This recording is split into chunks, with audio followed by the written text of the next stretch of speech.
Let's go.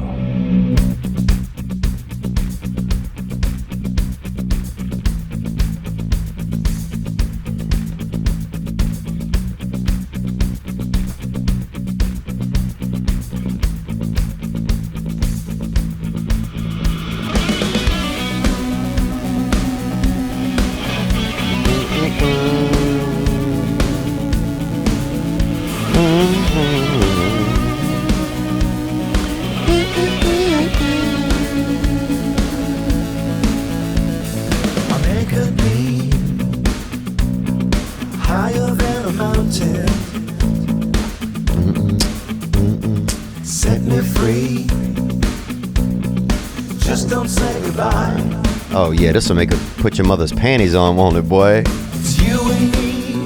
This that dirty baby. Enjoy the destination. This will make you fantasy. Pour hot water on your titties. On the wall. Ooh. Come on, Stevie. It's never too late to come over. Time slips away from you and me now. Man. So don't hesitate to come over. Why must we wait when we're alive?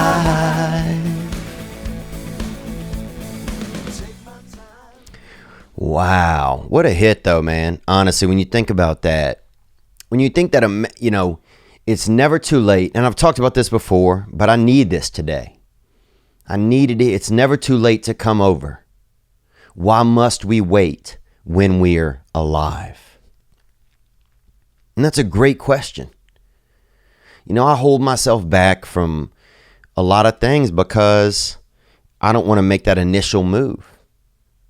You know, I don't want to make that attempt. I get caught up in my feelings, and I get sidetracked from doing what's best for me. Even though this is the only time I get to do it, when I'm alive. Sometimes I will pass up on the opportunity to do something good for myself. Like I'm going to come back a million times. Like, oh man, I'm going to, I'll go swim in this, I'll swim in this pool that has a lot of bleach in it. Don't matter. You know, I'll take this hit of dope. Don't matter. You know, I'll take an extra pain pill while I babysit my children. Don't matter. But the truth is, man, there's instances where those instances are it. Making that choice to say, hey, man, I got to come over right now. Knock, knock. I'm coming over. Because I can't, there's not another, I'm alive right now. And right now is when I need to make some good choices for myself. Fuck, I had a long weekend. Good to be here with you guys. I'm sure that you may have as well. And I appreciate you being here with me. If you're watching on the YouTube, the background is different today. All kinds of shit has been haywire. We got the Greyhound breakdown in, though. This young man, he stood us up last time. I'll be honest. Dude straight up stood us up. And then today we're supposed to interview him, 3 p.m. And he said 5 minutes till 3. Can't make it. Some stuff came up. He tells that to our producer, Chris. And man, I was upset. I was upset because, for one, well, you know, we pay Chris and Nick to come. I came over. And we're there waiting. And we're excited. You know, we're excited. So then that kind of lowers our excitement. And he reached out to us originally when we're looking for a Greyhound driver. So I texted him. I said, hey, man, you know, we really want you. And we texted for a minute, and then he agreed to come on over. And I think he was maybe nervous. And he's a nice kid, nice young man. He's a driver, bruh. Greyhound. Thanks for going hound. And we did that episode today. and that'll be out later this week. So thank you guys, man. It was interesting for sure. Sweet God. But I had an instance this weekend, man. I went to New Jersey, and let me say this, man. Some of the nicest people I met. New York always gives New Jersey this rub like they're not good. They're schmucks, or they're, just a bunch of hairspray, test 200 junkies. Just a bunch of people in the gym, bench pressing each other and hiding calzones in their ass. They get a lot of that vibe. But look, man, all I found was a lot of good people. Some good people came out. They had people that were, one girl stopped me on the way out of the show, and she just said, I just wanted to thank you so much for coming.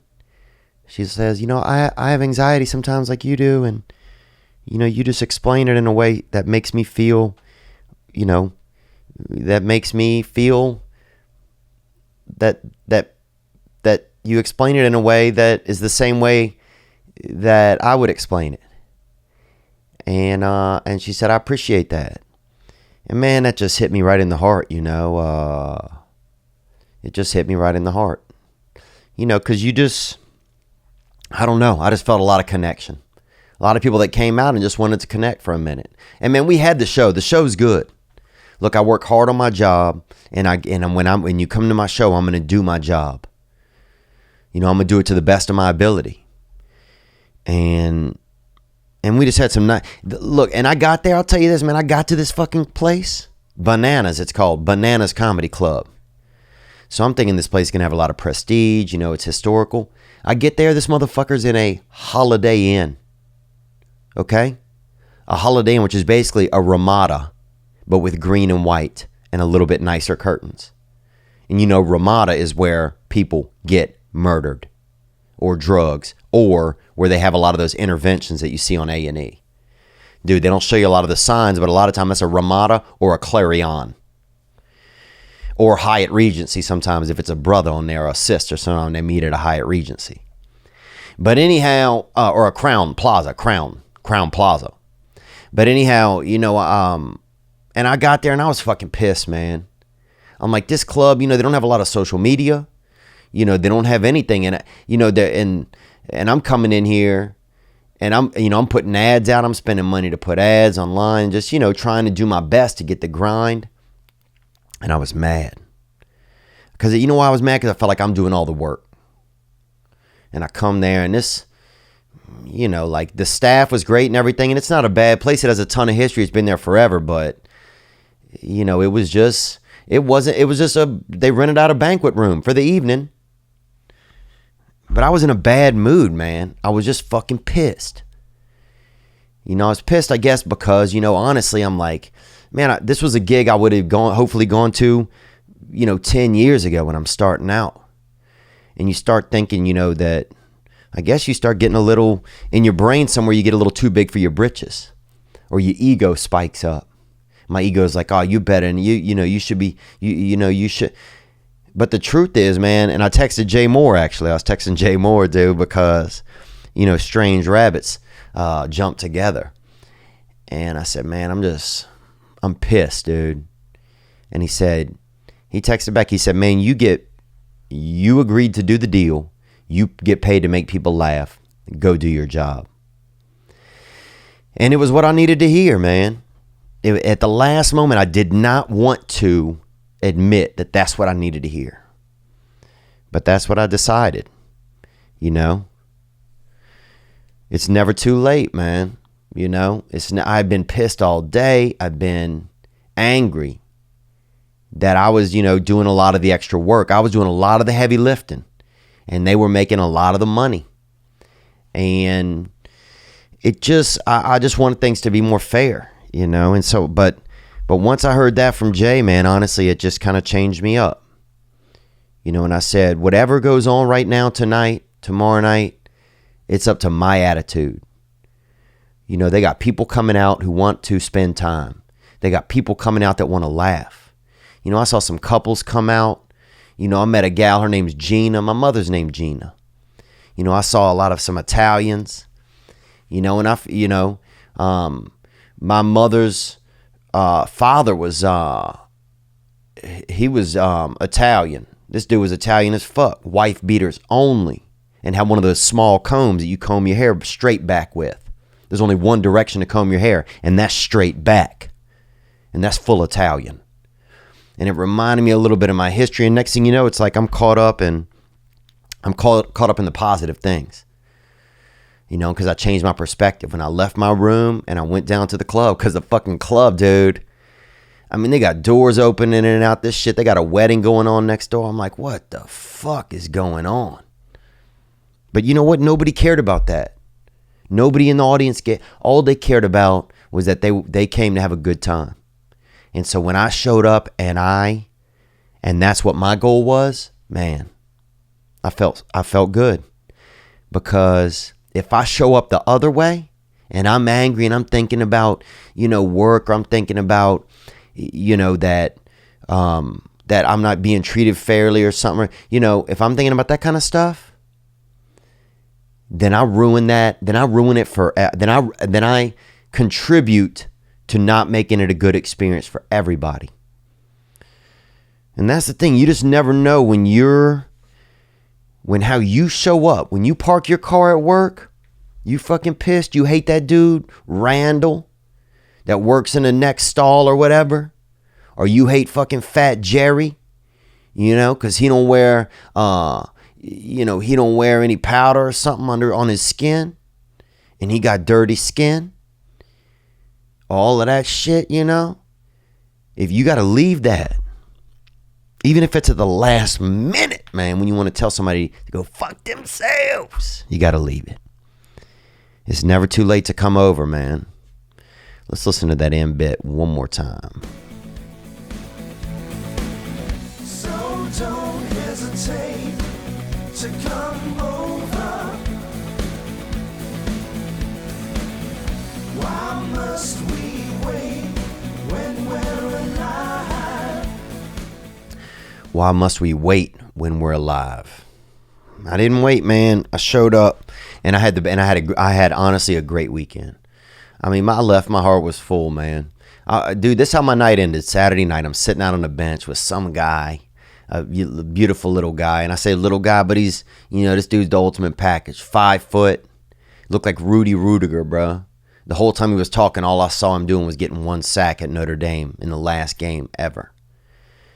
And we were just talking about, he said his dad died of cancer a couple years ago, and we were just talking about it. We were just thinking about it and talking about it.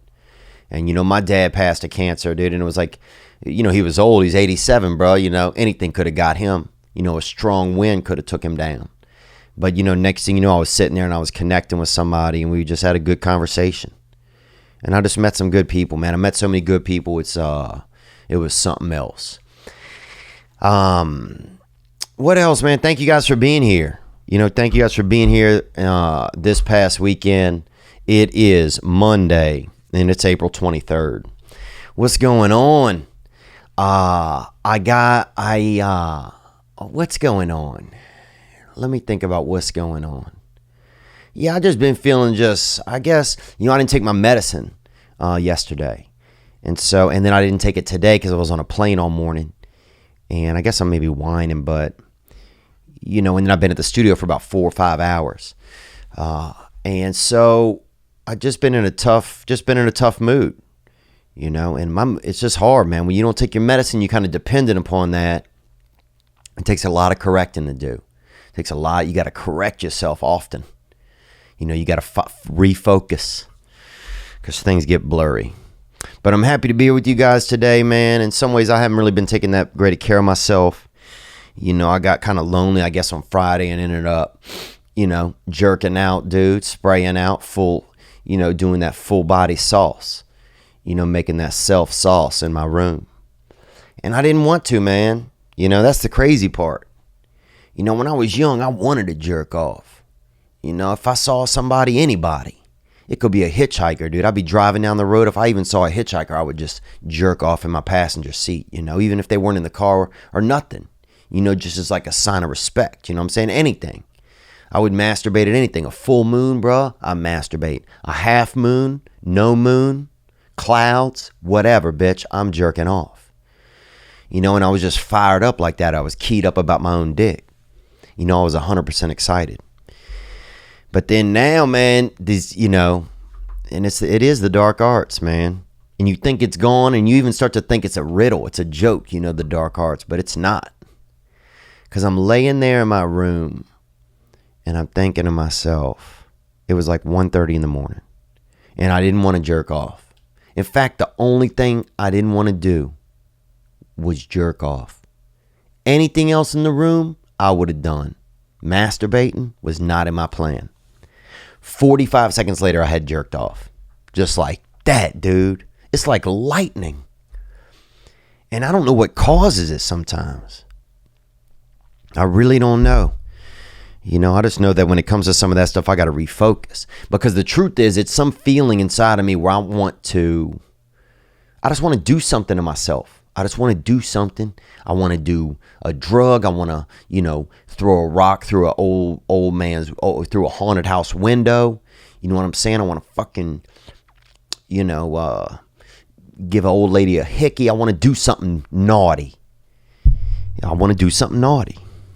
And so I just act out. And before I know it, it's gone. It's almost like an electricity comes through me. And I behave a certain way. So anyway. And then, dude, honestly, I'll be full honest.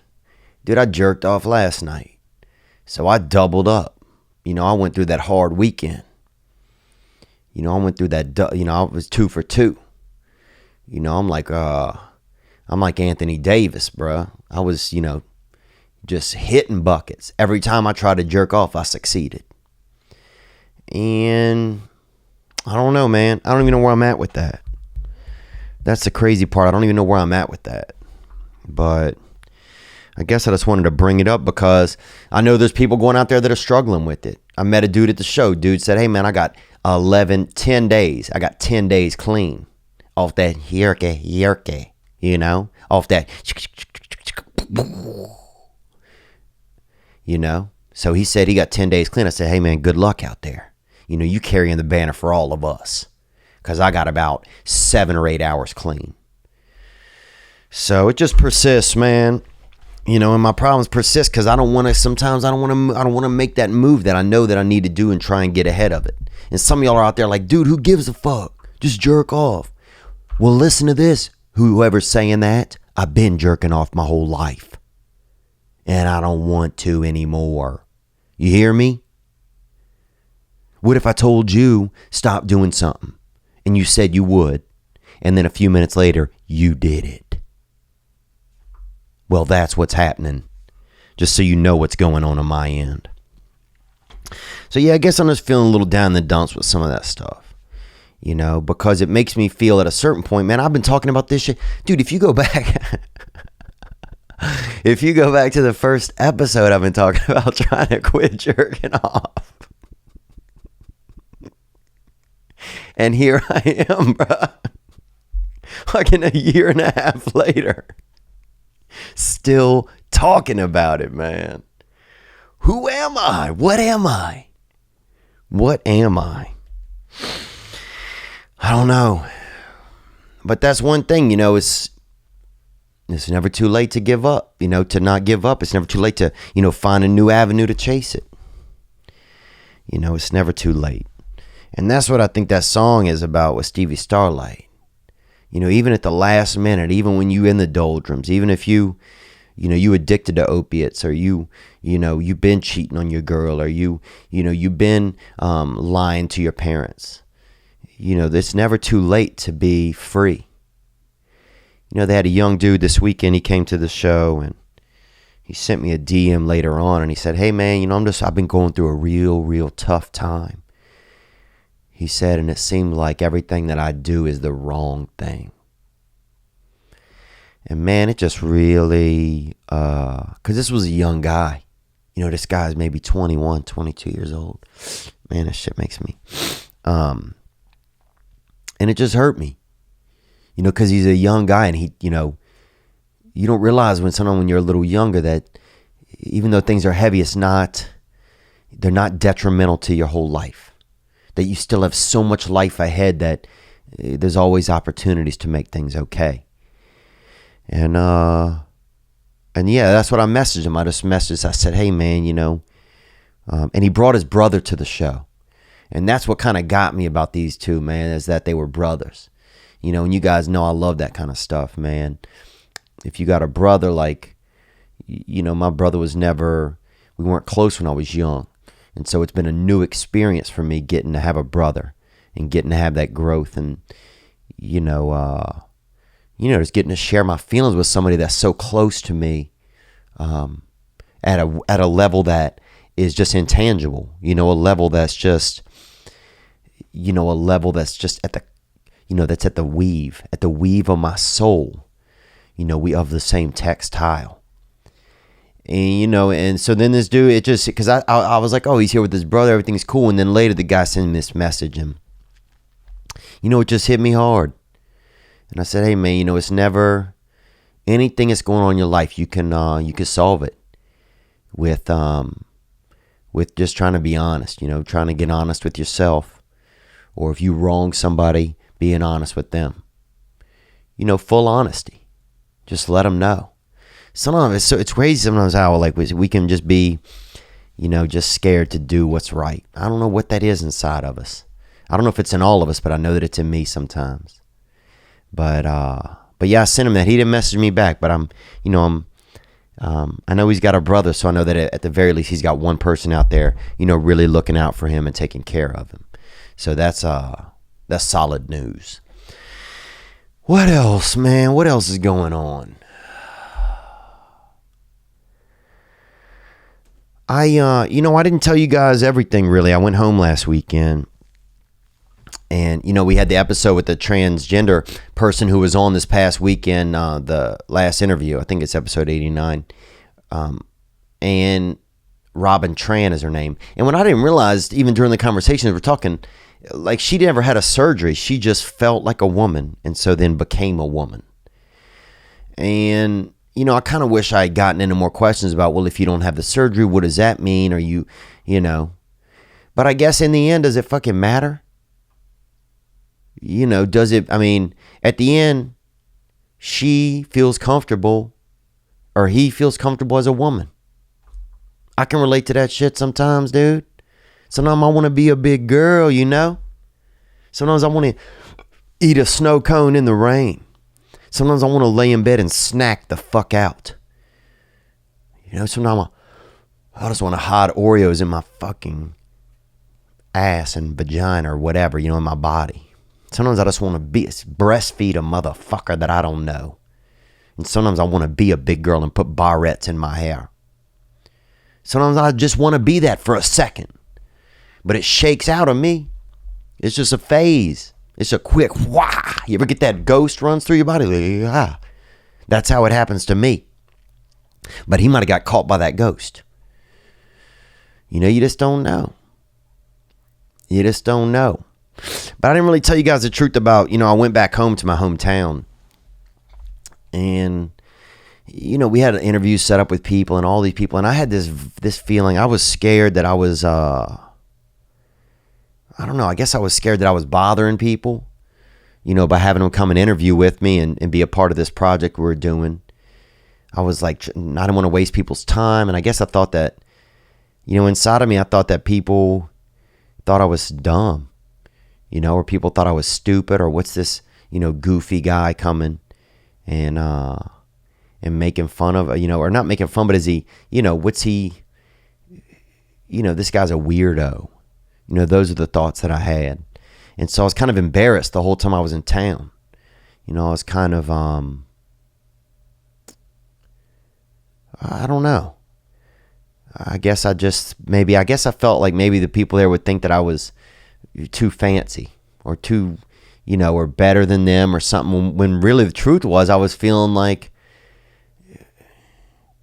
I was feeling like that I was scared of that. Oh, they're, but then the truth was that people wanted to help out and people weren't mean. People were actually extremely helpful. And here I had a chip on my shoulder, like, people were gonna, oh, what is it? This kid, he lives in Los Angeles now, in Hollywood. He thinks he's going to come back to town, and he's, who does he think he is? I had this story going on in my head. But you know who made that story? Me. Because the truth is, the facts were that I went home, and I brought a lot of people from different places, and then we had a good time. And that people were more than helpful. This one guy we interviewed, and I was a little bit nervous because I didn't know him. He's a friend of mine that I grew up with, his brother. And we drove out, middle of nowhere, out to his home. And we interviewed with him. And we were texting later on, and I'm like, the whole time we're there shooting at his house, I'm like, I'm telling the crew, like, let's hurry up and get out of here. I don't want to waste his time. Like, I don't want him to, And then I leave, man, and the next day I just texted him and said, hey, man, thank you so much. And he said, no worries, man. I was really happy to do it. I just wanted to make y'all proud. And I was like, man, it just blew my mind. Because the truth of the scenario was what he said. And was what he did. He what everybody did, that they helped out. And the lie of the scenario was whatever was living in my head. It was some fear of mine. Oh, I'm afraid these people don't accept me. I'm afraid that, some kids that picked on me 20 years ago are still going to be picking on me now. And the truth was, dude, I went back to my hometown and I made 3 or 4 new friends, people that I had never even known. And a couple of them I'm still texting with now. And it just, I don't know, just my own fears were just keeping me from my own joys. And now if I could go back knowing that the people just wanted to help me out. They wanted to be supportive. They wanted to be supportive. And it just, if I could go back now and try and live whatever the truth was, which was that people were being helpful, instead of living this fear, this lie in my head, God, I think I could have made the most of it all, of that experience. So yeah, and I wasn't dishonest about that, but I knew that was on my heart when I got on the podcast, and I just didn't share it, and I didn't talk about it. And I like this to be a place where I can kind of share what's going on with me, and because you guys do it. You guys call in. You guys are so supportive, man. Some of the support I got this weekend, just excited. People excited to see me. It just makes me feel good, man. It just makes me feel good, I guess. It makes me feel good, and I'm excited to see them. I'm excited to see, people wait around after the show. There's a line, and I try to take a minute or so with each person, because, there's people waiting in line, and the whole time I'm thinking, man, the last people in the line, they probably have a babysitter, and they're having to pay extra because they want to wait in line. And that kind of stuff. I don't know, there's something about me I hate. I always feel like I'm wasting people's time. I think that's what it all goes back to. I think that's what it goes back to with, being scared of going back home and, hurrying up the interviews and stuff, because I feel like I'm always wasting people's time. There's something inside of me. I don't know when it started or when it happened, but, I was afraid to speak up, or I was afraid to, just be whoever I was, or afraid to, care about people, or afraid to do anything, probably because I was afraid somehow of wasting their time. I was afraid. Yeah, I'm just afraid sometimes that I'm wasting people's time. That's crazy, isn't it? Isn't that such a strange fear that can live inside of somebody and just control so much of their life? Anyway, man, I didn't mean to get all weirdo and stuff, but, I felt like some episodes I come in and I'm hyped up and I feel like I got to entertain. And I don't want to always feel like that, honestly, because that's not where I want to live. I want to live in a place where I feel like I can, if we doing one, we doing one. If it's entertaining, it's entertaining. But if it's emotionally draining, it's emotionally draining. We either taining or draining, What else? Yeah, we got a couple of good episodes in. We got a couple of neat things coming out. I want to tell you as well about, Gray Block Pizza. And that's our charter sponsor, man. And they're great, dude. If you don't like Gray Block, then you don't know about life. Imagine you are going to heaven. And you get to heaven, okay? You felt, you died on earth or you passed away. Let's say you passed away because it sounds better than dying. And you passed away and your body's just floating up through the clouds. And you get to heaven, right? And you come back into consciousness and you open your mouth and you taste something amazing. That's Gray Block Pizza, boy. 1811 Pico Boulevard on the way to the beach. You know what it is. Get that hit up. Also, you know it, that this podcast is brought to you by this new item called the Ridge Wallet. I carry that bulky wallet, and I already got a big ass. You know what I'm saying? I'm built like a black girl with DS from the waist down. I got that hoop. I got that J in the tray. You hear me? And if that big bulky wallet, man, I sit lopsided. So I get scoliosis, spina bifida, neck scarring, everything. But now that I have that Ridge, it's that minimalist front pocket item. You could put your credit cards, your cash. You could stack it up, make it nice, put it in your pocket, be fresh at the club. Don't look like your fucking grandfather, walking around with that big ass cheek. Where by the time you're 60, you got that heavy ass wallet. You got all kind of receipts in there. Bitch, who needs receipts? Nobody does their taxes like that. It ain't 1989. Listen here, MFer, okay? Do your stuff online like a natural human. Be fully natural. No more pointless stuff. No more that first condom you used, No more that Dave & Buster's card that's been in there for 4 years. Bitch, it expired after 90 days. Toss it. Or keep all your cards, but keep them in one of the titanium, carbon fiber, or aluminum options that come from the Ridge. It's a minimal front pocket wallet designed to let you ditch your bulky wallet. The Ridge's wallet is slim, RFID blocking, and lifetime guaranteed. It's the last wallet you'll ever buy. And you can get 10% off today with free worldwide shipping. That means if you're in Nicaragua, okay, or you're hiding, or you're in the witness protection program, anywhere, they will still ship. Go to ridgewallet.com/Theo. That's ridgewallet.com/Theo. And use promo code Theo for 10% off.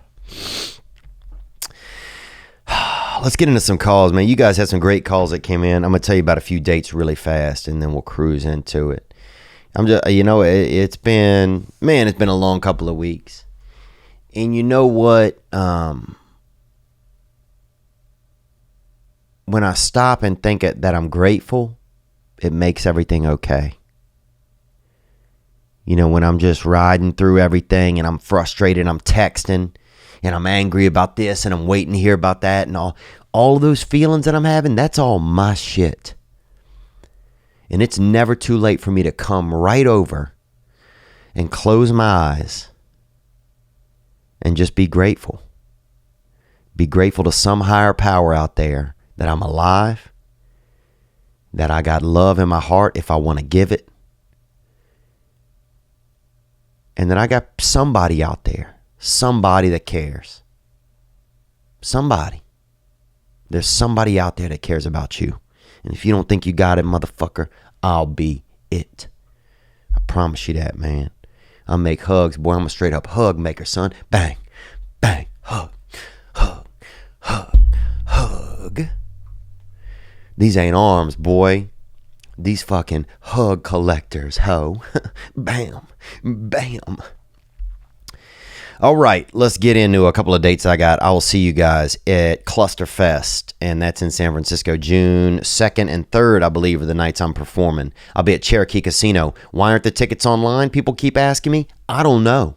I've asked them twice. So call them up at Cherokee, West Siloam, or wherever it is, and tell them to put the shit online. June 15th and 16th, and I'll be at Calgary at Yuck Yucks. Come out there. Brendan Schaub was just there. Come and see Daddy Bear get in there and growl at your mama's cat. Gang. Then I'll be at Tembler Brewing, where Brendan Schaub just was as well, and that's June 23rd. Gang. July 6th, 7th, and 8th, I'll be at Levity Live in Oxnard. And what else? We got some other dates that'll be hitting. I'm trying to drop this tour this week. I think the website's almost done, so I'll put those dates up ASAP for that Dark Arts tour. Thank you again to everybody that came out in Hasbrook Heights, boy. Everybody came through. A lot of stunners, a lot of killers, and we did it. And we did it. Okay, let's get into some calls. You guys hit me, and I'm going to share that right now. Here we go. Hi, Theo. My name's Ali. I'm calling from Glasgow in Scotland. Glasgow. Ali from Glasgow. And let me tell you guys this, man. If you don't know this, they have a band out there called the Pogues, and I believe they're Scottish. And you have a beautiful voice, Ali, and I want to tell you that I love your accent. Immediately, I'm smiling. This might be the first time I've smiled this episode, and you just did that for me, so thank you. But there's a band called the Pogues, and one of my old roommates, this man Kevin, and I used to sleep under his bed for $150. And when I first moved out here to Los Angeles, and that was non-sensual, that was just practical and, you know, fully straight male natural. And I would be under his bed just resting, you know. And anyhow, he knew the lead singer of the Pogues, this man named Shane McGowan. And one night Shane was performing in LA, and he took me over to the Sunset Marquis, which is this little hideaway hotel. And I went back in and sat in this living room, and the lights were all out in there except for a lamp. And somebody came in, a manager of Shane McGowan's came in, took some sort of a drug into the next room. You heard somebody do a couple of busts of it, and then bang. Next thing you know, I'm sitting there in the living room with Shane McGowan of the Pogues. And my buddy told him I did comedy. And so he goes, because that's how he talks, man. He's done so much drugs and everything, he don't have much talk left in him, much sounds, real full sounds. He sounds more like a, he sounds like an animal, but, like a angry animal, but with, maybe mild to heavy autism, or tism for short, and also autism, I think is French, maybe. I'm not even sure. Anyhow, so next thing you know, I'm performing for Shane McGowan in a lamp-lit lobby of, in a lamp-lit living room of a hotel room in the Sunset Marquis. And at the end, he just goes,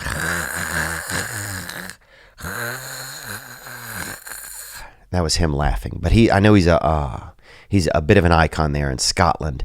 And I guess that was kind of a humble brag, but it was also the strangest time I'd ever performed for someone and the strangest sound that a person had ever made back at me. Okay, here we go for the rest of your call, Ali. Okay.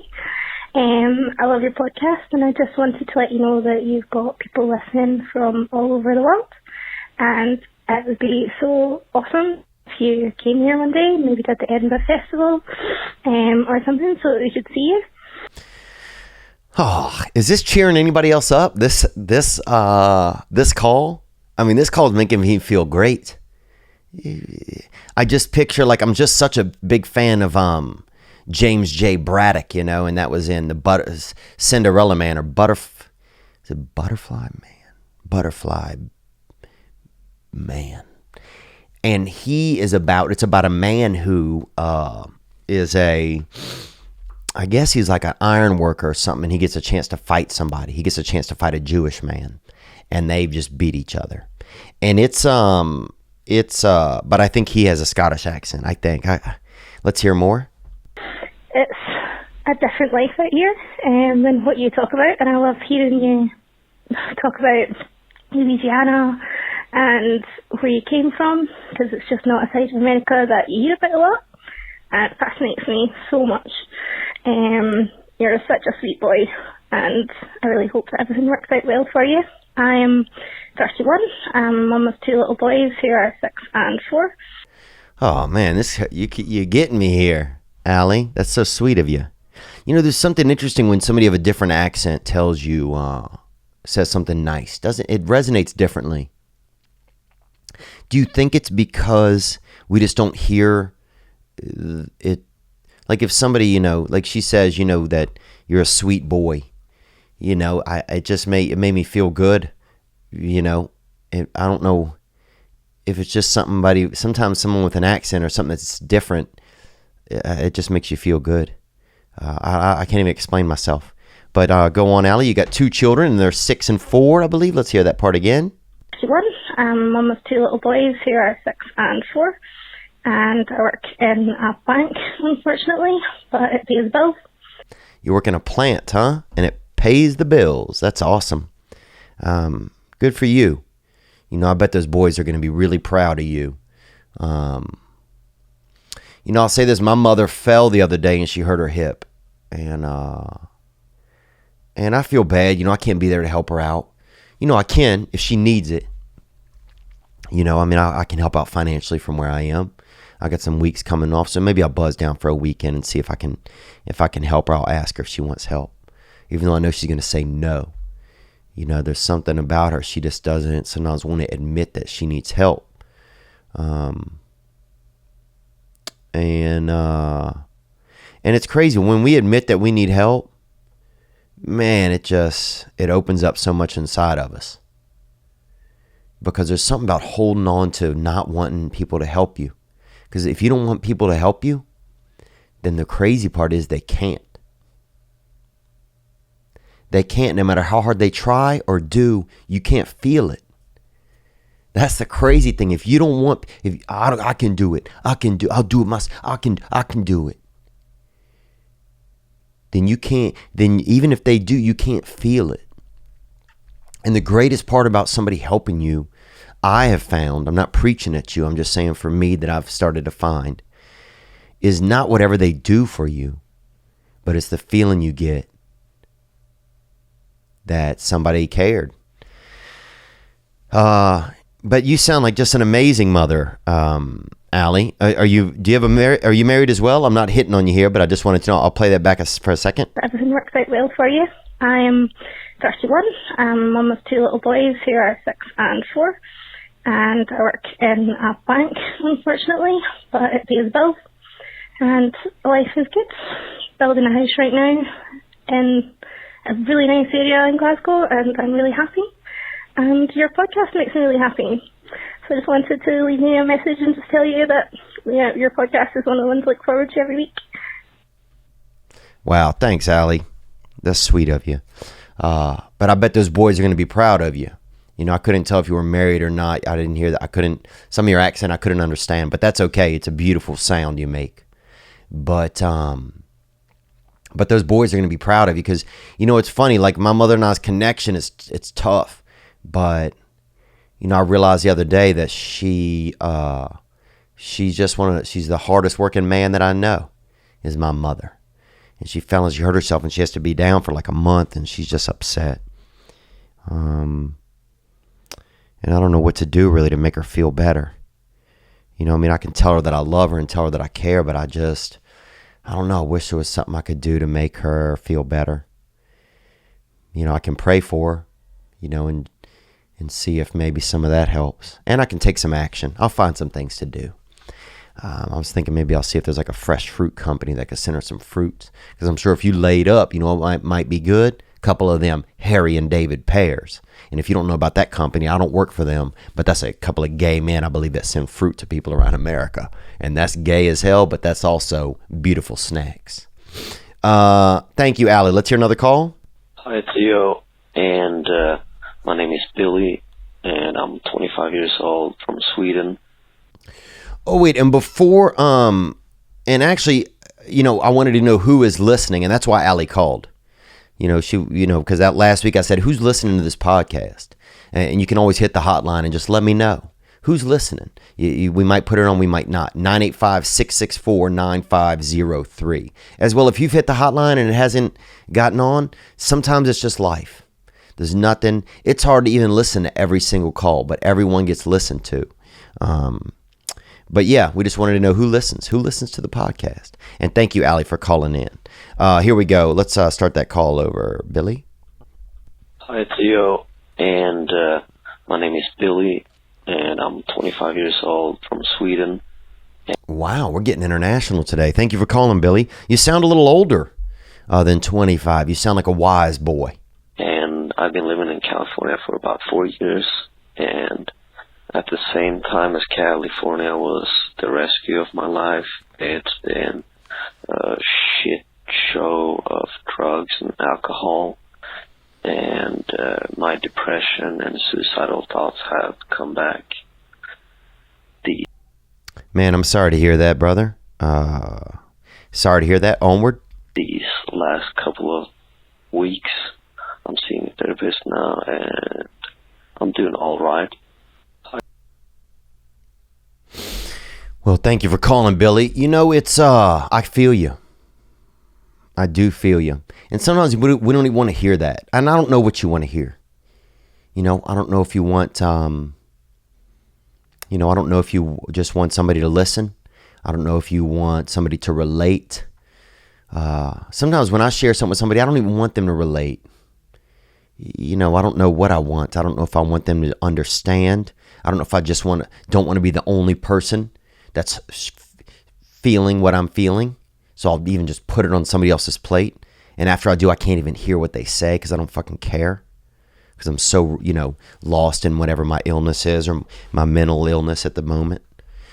But I appreciate you calling and sharing this, dude. You know, I spent a lot of time in Los Angeles when I was in my 20s, actually. Just not caring. I hated myself. You know, I was partying. I was doing things I didn't want to be doing. You know, I was making choices that didn't make me feel good. And it can be a really tough place, especially when you throw on drugs and alcohol, because this is a lonely city. Even the animals are fucking lonely out here. There's no big happy dogs. They're all little cold animals that don't even exist. If you go east of the Mississippi, most of these animals don't even exist. They're little, like, you know, a mini bisha noodle. Like, what is that? That's a fucking, it's like a, you know, it's not a real dog, some of these things. They're things that are crossbred in these fancy shops and hair shops out here in the basements of these fancy hair shops. They're crossbreeding little animals. You know, they'll crossbreed a fucking a Doberman with a mouse. You know, and you got a Doberhouse, and then they're selling that bitch for $3,000 on the dark web, on the doggy dark web. If a frisbee will kill it, it's not a dog. That's what I say. If you throw a frisbee to it and it fucking tries to catch it and it dies, guess what? You know what? It's not a dog. But I feel you, Billy. I feel that. And you know what? If I could go back into my time when I was feeling that way, I would get out more, move around more. You know, that darkness for me, it was like a moss that growed on a tree. And the more I stayed in the dark, the more it was able to grow. But when I got out and took care of myself and walked in the sun and moved around, and when I met up with a friend for lunch, even though I didn't want to, and when I actually went on a date instead of just jerked off at the house and canceled at the last minute, when I actually did them things, you know, and set off and popped a little, man, I really actually enjoyed it. Because you'll get addicted to being in that circle. You know, misery loves company. So once you start to feel miserable, you get addicted to being miserable. I'm not saying you are. I know the drugs and the alcohol, those kind of things don't help because those are, you know, the after effects of those it's depressants. You know, so for that type of stuff, you may want to check, you know, see if you need some treatment. Stop by an AA meeting. An AA meeting or Al-Anon meeting, those are always great because you get to go sit in there. Make sure it's a speaker meeting. You get to go sit in there and listen to somebody share their life. And you listen for the similarities, not the differences. And those can sometimes help you get back in touch with your feelings. But look, man, you sound like the kind of guy we need here. I mean, you're from Sweden, dude. Sweden. Supposed to be real cool, you know. What do they got over there? Bobsledding, teddy bears. I saw a picture of some people one time from Sweden, and they had about 6 people in the picture, and damn 3 of them had teddy bears. I mean, Jesus, if 50% of the people in y'all's country are running around with stuffed animals, whoo, that's some fucking huggable geographic locations. That sounds just admirable. So yeah, you got to find some ways to feel better, man. Los Angeles is tough, though. This is not a very connected city, man. This is not a very connected city at all. And you got to really want it. You got to get out there and want it. But let me know, why don't you text the hotline, Billy? If you want to come out to a show, come meet me at a comedy show one night. You know, come sit in the crowd with me, dude. We'll laugh. You know, and you don't have to. If you don't, that's okay. But when people do invite you to do stuff, don't always say no. Because if I could go back in time and say yes a few times, even though it wasn't what I wanted to do, I wanted to say no. I wanted to stay in my bed. I wanted to just, you know, not take care of myself. But that contrary action, when you don't want to. I got off the plane today, man. I caught a plane this morning out of JFK, dude, at 7:30. Okay, I get here to LA. All I wanted to do was rest, but I fucking went to a yoga class, and it was a piece of shit. It was a bunch of old ladies laying around on these little sand balls, and I fucking wanted to shoot the place up. Not with a gun, though, with like a Nerf gun, but a hard-ass Nerf gun that would have left some bruises on some real bitches in there. But I didn't. I stayed in the class until I had to leave to come here, and I showed up. And then when the guy was supposed to come and do the Greyhound episode, he fucking canceled at the last minute. I sat in my chair and I lost my mind for 30 seconds, and then I just turned it around. I wanted to say, fuck everybody, you know, and put a damn cigarette through my wrist, but I didn't. Because if I keep doing those behaviors, I'm not helping me. I'm not helping that little me inside of me that really does want to do something different. So you're not alone, man. Love you, bro. Keep your head up. Text me up on the hotline. I'll bring you out to a show, man. Be my guest, dude. And we'll chop it up, bro. And don't feel like it's gonna be weird, dude. You know, I've had same feelings. You're okay. We're all so similar, man. It's fucking scary. Thank you for calling, bud. Keep your head up. Here we go. Another call. Hey, Theo. This is Duncan from Denver, Colorado. Last weekend, went out with some friends for a little bachelor party. Hey, Duncan, calling up from that altitude. And you don't know, people from that high altitude could say anything. You don't even know. He could be sleepwalking right now. You know, you get up to high altitudes, anything can happen. People training crows, fucking, you know, trying to lasso clouds, crazy shit up there. That's goat country. Let's hear more. And we ended up going to a strip club. Well, long story short, ended up running into my ex-girlfriend. Lo and behold, my girlfriend found out about it. I haven't seen my ex-girlfriend in probably 5-6 years. I didn't know she was going to be there. I didn't expect it to happen. I can't be that guy that just gets up and leaves his friend's bachelor party at a strip club because his ex-girlfriend's there stripping. But I did get a dance or two. Didn't take her home, nothing like that. And my girlfriend found out, and she's counting it as cheating. I don't think it is. I couldn't help the fact that she was there. What's your opinion? You know, I just started reading this book called Sex at Dawn, and it's by a man named Chris Ryan. And I just started, and I've literally read through the introduction, and I'm just in the first chapter. I just started yesterday, and I read slow. And I don't want to. I almost don't like the book because it's really some of the stuff it's saying is just stuff that I don't want to hear. You know, it's saying that, you know, marriage isn't sacred and that our sexuality, our behaviors are not really in line with our beliefs.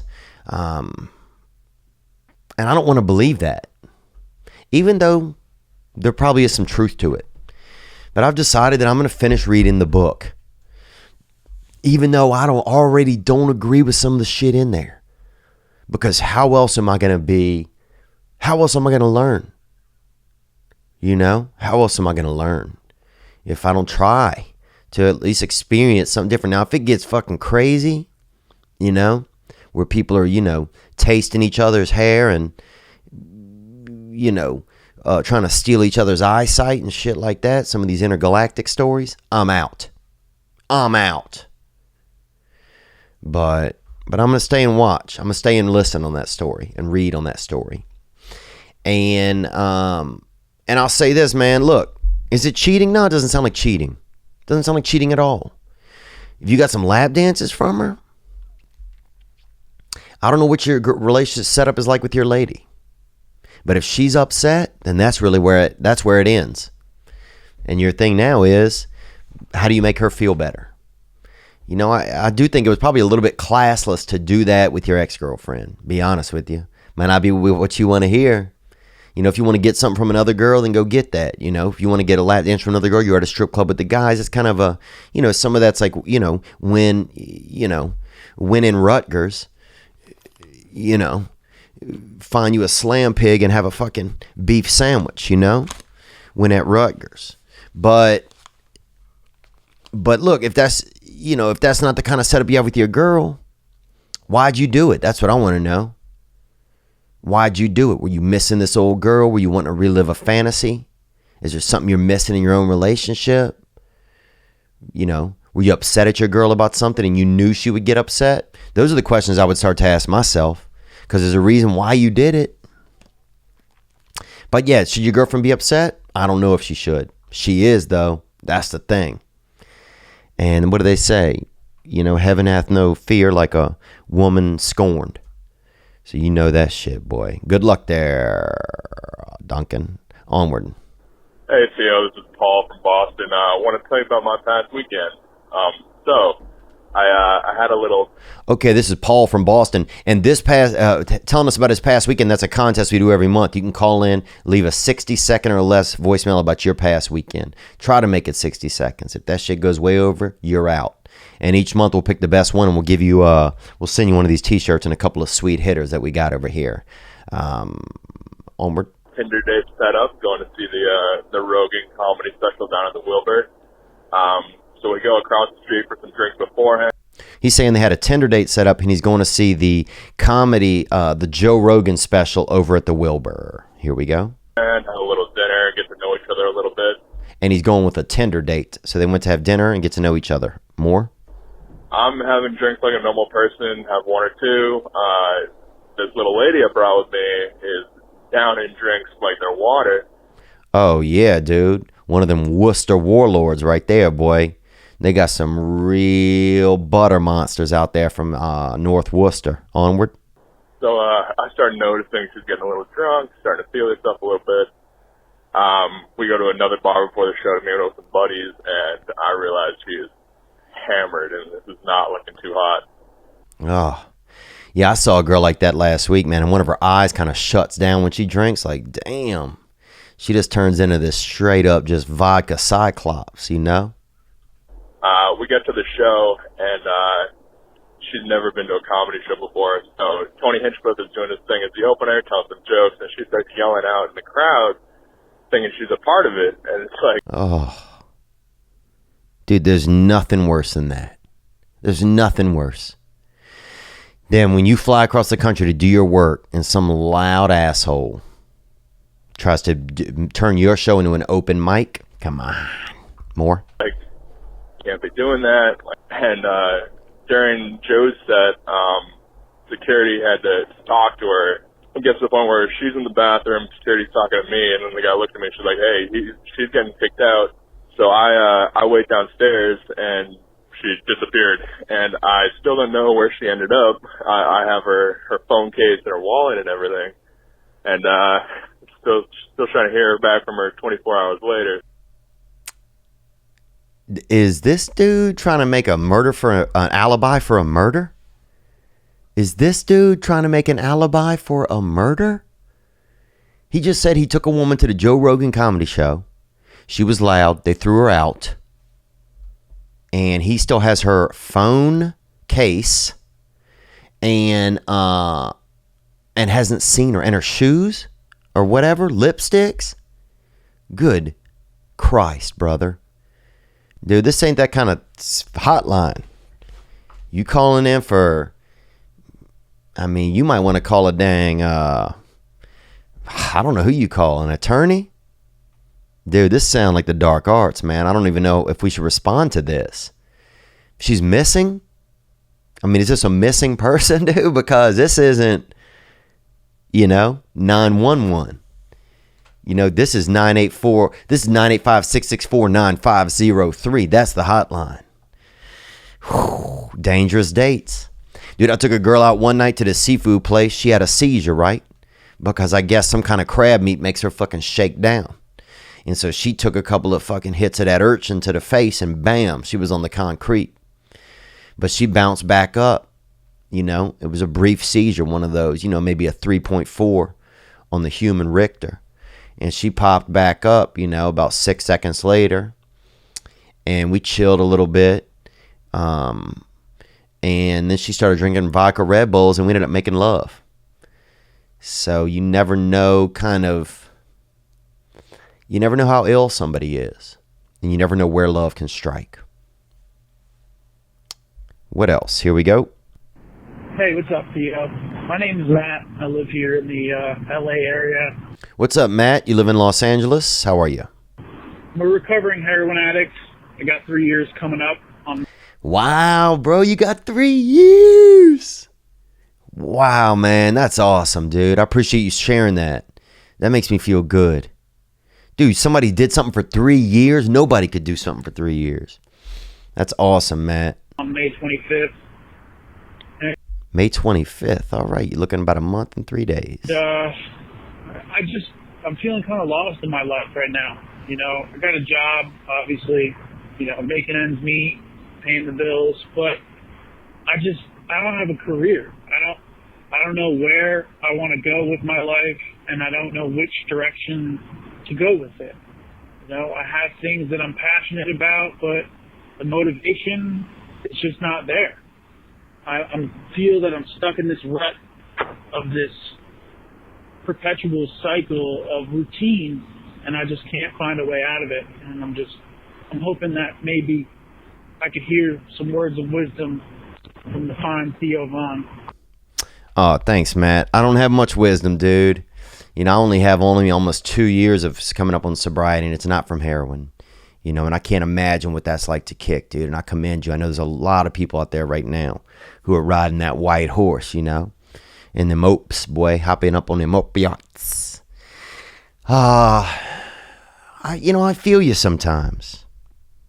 I feel you that it's tough to know direction, especially when there's so many influences nowadays and so many sensations and so much availability.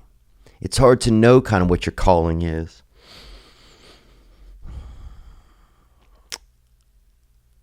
But it sounds like there's a big positive in that, you know, you said you have a job, you're making ends meet.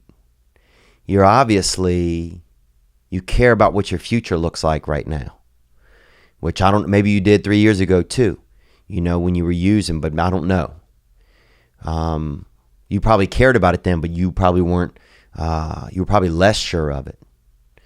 So yeah, it seemed like, you know, you're in a real spot right now to kind of get to some other levels, you know, to kind of really find some direction.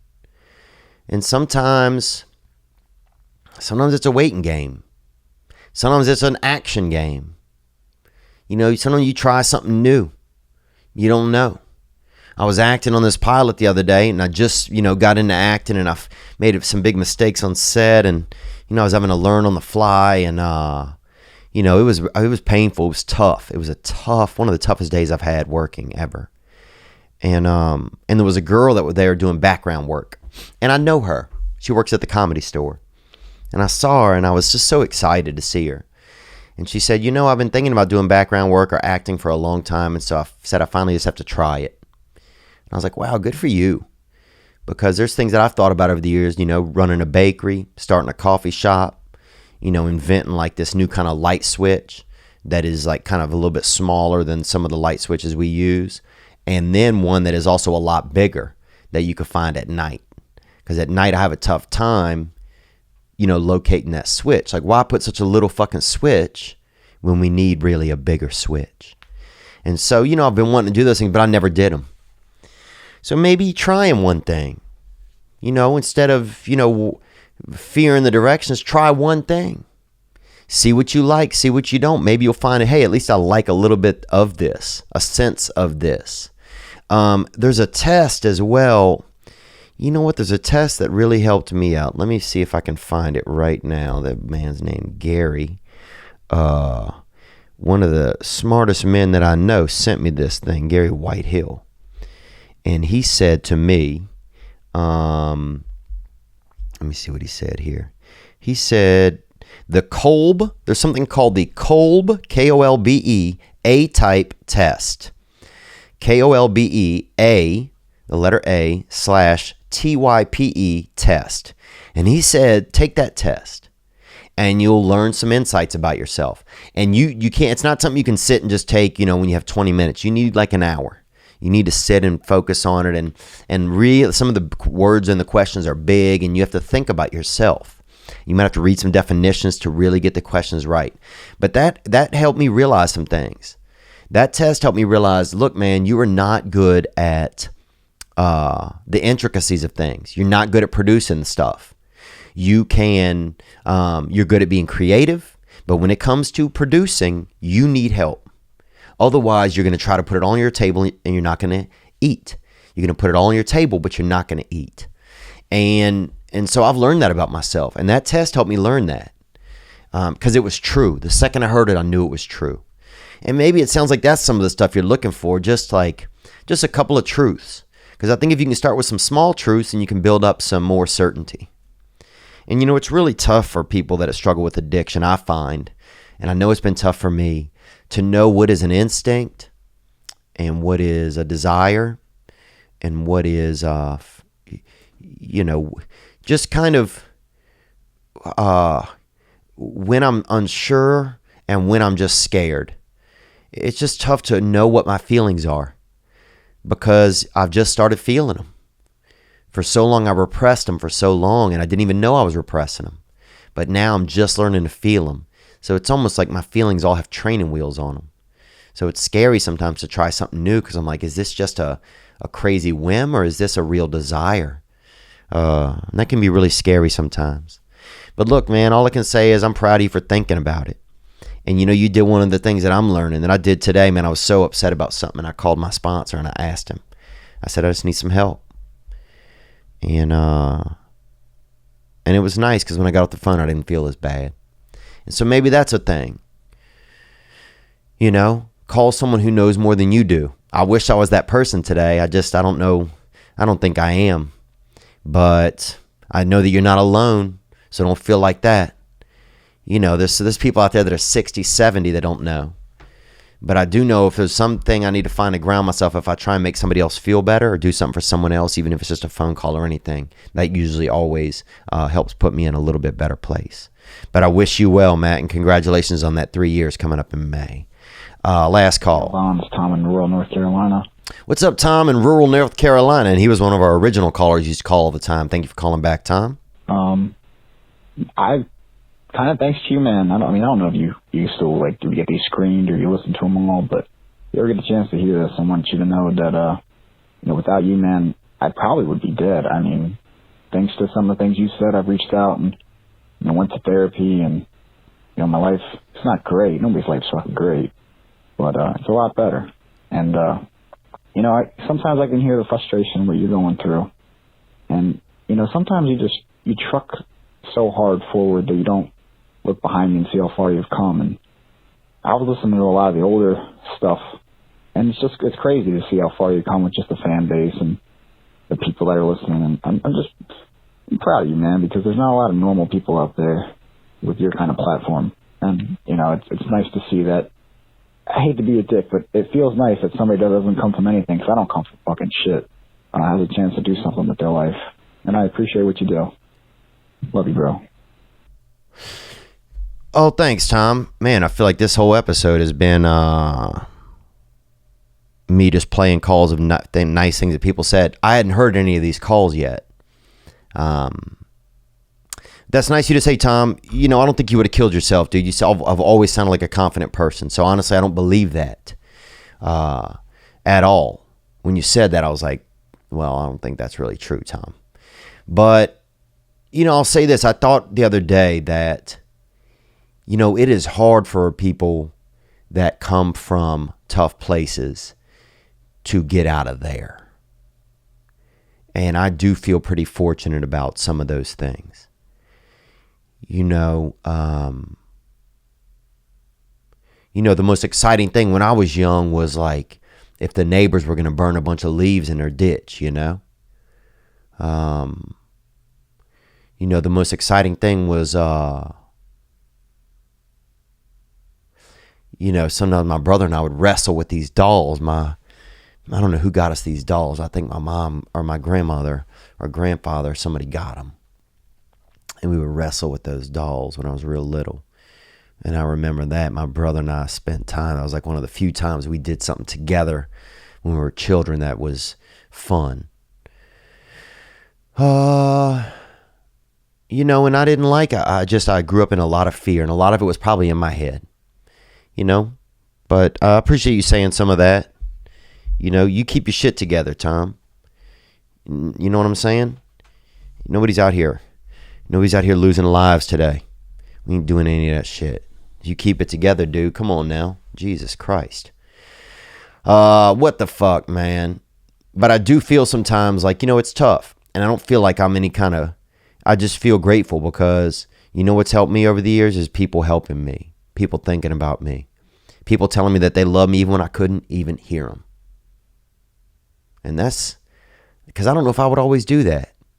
You know, some little smart ass kid is running around me. And for me to still sit there and say, hey man, I love you. You're going to be okay. You know, I don't know if I would have done that. And people did that for me, man. So I'm just a product of, you know, I'm just a struggling product of other people's kindness, dude. I'm just an egomaniac with an inferiority complex, man. And I'm just grateful to be here with you guys today. I really am. I know this episode was kind of all over the place, and you know, and that's life. You know, and I made some poor choices. Had to send some, you know, some emails to work people, and I was upset, and tomorrow I'll have to wake up and live with that.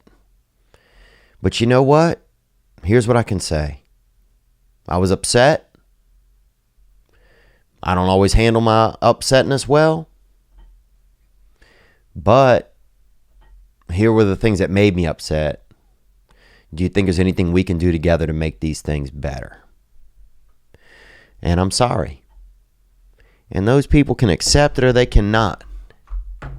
But I can learn from it. And then the next time the opportunity comes up to stay in my space and be fucking broken and be a shark in a fucking fish tank, or to not get out of my bed, I can come over, you know? I can come over. I can come over to the bright side, man. Because it's always there. Thank you very much, New Jersey, for coming out this weekend. You know, too kind. They say dirty Jers. I say damn clean-hearted.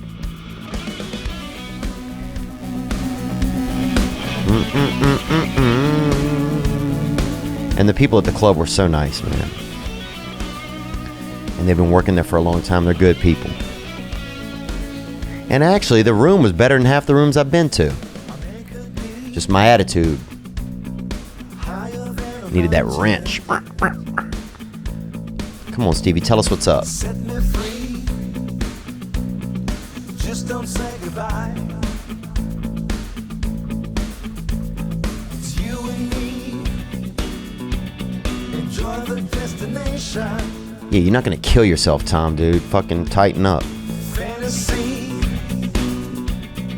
Painted on the wall. Just get out there and be nice, dude. You got this. It's never too late to come over. New Jersey got me having that Bon Jovi feeling in my crotch. Time slips away from you and me now. It's never too late. So don't hesitate to come over. Why must we wait when we're alive? Love you guys, man. Be good to yourself, man. We got this, huh? You hold on for another week, I'll hold on for another week, man. You know what I'm saying? Fuck all these Muppets. These creeps, bruh. Heart first, brain second. Be good to yourselves. You probably deserve it. Thank you guys, man. Thank you.